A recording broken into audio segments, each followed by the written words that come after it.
Finally, I'm really loving this camera and I want to share with you why I've started to love Fujifilm X-T5 so much. Let's talk about this now. Hi there and welcome to my channel. My name is Tudor Matescu and in this video, after the Fujifilm X100VI launch, I want to share with you why I'm loving Fujifilm X-T5 so much. I'm feeling this is one of the best cameras from Fujifilm that you can get right now because of the versatility. Because X100VI, it's a pillar, it's a very strong pillar when it comes to choosing a Fujifilm camera nowadays. Why? Because Fujifilm X100VI, it's making a big jump in size and weight. It's making a big jump in size and weight. The X100VI body and lens is heavier than a full frame body. It's heavier than Sony a7C. It's heavier than Canon R8. Yes, without lenses, but you can add a small pancake lens and you'll be there. So, I think it's normal for any user and prospective buyer that wants a camera, when he will inspect the market and the specifics, he will look at the specs and he will be able to see that X-T5 is very close to X100VI in size and weight. And then he will look at small lenses that he can put on X-T5. And I have mounted here the Fujinon 27mm f2.8 Mark II lens WR. So the entire package, it is weather sealed. And I have an f2.8 aperture, but I have a very good lens that is doing a great job on X-T5. Yes, it's not an f2 lens, but you have the advantage to mount lenses and still keep the package small. So if you are like me and if you want different focal lenses, the X-T5 becomes very, very attractive because nowadays the X-T5 has the firmware set. You have great AF, great IAF, extraordinary battery life, a good juicy battery, great IBIS, and all the whistles and bells, the buttons and settings for photography, but also for video.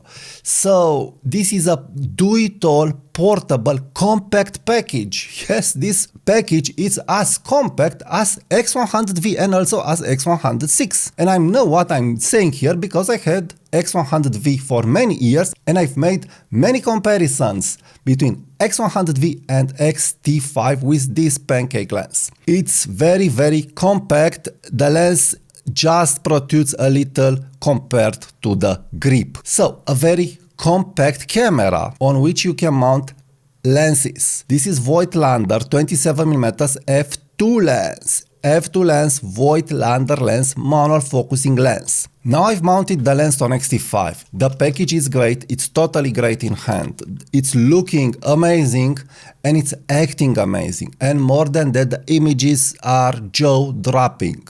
You have jaw-dropping quality with this lens mounted on X-T5. Better than any X100VI image quality. The f2 aperture of this lens, it will offer you a very good subject to background separation. It's very easy to manual focus this lens. The X-T5 has such great controls for manual focusing. The image quality that you'll get from this lens on X-T5 is full frame like image quality, Leica-like image quality. So this is very important. So X-T5 is delivering very good and great ergonomics in all the situations that you can find yourself. So if you want to use this camera for photography with a manual dedicated lens or with an AF lens and still have a compact body, you can do this.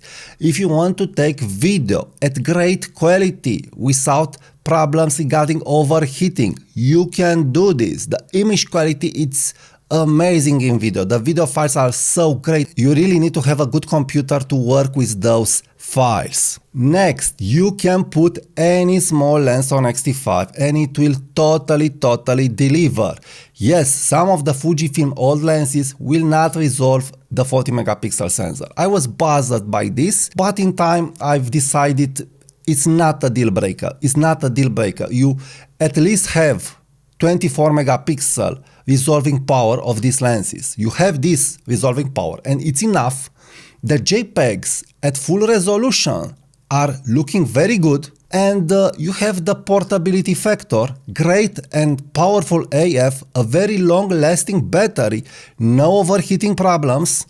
So a very, very versatile camera, a very versatile camera. More than that, if you want better image quality, you can always add the new WR lenses from Fujifilm. This is the 18mm f1.4 from Fujifilm, and it's staying okay on X-T5. Yes, the package is bigger, but in the end, I feel what matters the most is that you have the option. You have the option. If you want to go big, you can use this lens. If you want to go smaller, you can use smaller lenses. So the package, it's very, very versatile. So when I want the best image quality, when I want a great AF lens, I can make a compromise and go with the bigger package. The X-T5, it's so versatile that even if it's bigger than X-T30 Mark II, I must confess that even if I'm praising X-T30 Mark II and it's a great camera, X-T5 is much, much better. So I'm really loving the small factor of X-T30 Mark II. But the versatility of X-T5 regarding manual focus,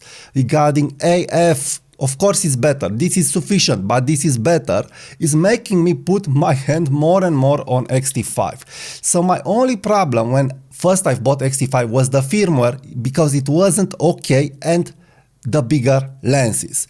X-T30 is helping me when I want a bigger lens and I don't want such a big body like X-T5. So I'm mounting the 18mm f1.4 on X-T30 Mark II. So this is what I've done initially, but what is interesting, even if I went regarding portability with X-T30 Mark II, I don't know, I'm liking so much the ergonomics of X-T5, I'm liking so much the image quality, the AF and all the goodies, that I'm willing now to make the compromise and take the bigger package when I want to do this. So probably I would need in the future an X-T50 to say, okay, I want the smaller camera, where I do hope to have the same sensor and IBIS. Who knows, that camera doesn't exist. But now X-T5, I'm feeling it's one of the most versatile cameras from Fujifilm. Even more than that, I'm loving to shoot X Pro 3 a lot. I'm loving the optical viewfinder, but the X-T5 EVF, it's so big, it's so bright, it's so clear, and I have all the manual focusing options in the EVF and also in the screen, that I don't feel the need to put my hand anymore on X Pro 3. So the focusing with X Pro 3, it's okay, don't get me wrong, but this is better. I don't know, I'm liking it more. The EVF, it's very big, very bright. Yes, I don't have an optical viewfinder, but it's so good, the EVF, I really don't need an optical viewfinder. Just when I need to make some compositions, when I want that analog feeling. But again and again, I'm finding myself putting more and more the hand on X-T5. So I feel it's a process of accommodation. For me, also shooting with X Pro 3, it took me at least 1 year plus to feel it, to understand it, to maneuver it. And I'm feeling that after 1 year and some months, I'm starting to understand and to maneuver great the X-T5. And now with all the firmware updates, with the manual focusing updates, with all the options, with this screen, this is a do-it-all compact camera, because it's compact depending on what lenses you are putting on X-T5, that can help you in any situations. So if you don't want a compact one camera with one lens that has a discussable resolution, and not just resolution, also character, also sweep up, also micro contrast, it's just a Pro kit lens. It's not as great, the X100V lens, as the 18mm f1.4. It's not as great as the 23mm f1.4. This is what I have wanted to see from Fujifilm, a special lens on X100V. But if you want special lenses, if you want small lenses, then my recommendation is go with X-T5. It's a totally bargain now compared to X100VI. You get better specs, better image quality depending on the lenses, better AF, better video, all it's better. All it's better. And the camera, it's compact depending on what lenses you put on the camera. And if you want to find out my small lenses that I recommend and like for Fujifilm X-T5, please check the next video where I share with you my small compact and very light lenses for X-T5. I'm really loving to take those lenses. I can take all those lenses just in one camera bag and it's very light on me. So a very versatile package that will help you do any kind of photography and videography that you want. Totally recommend the camera.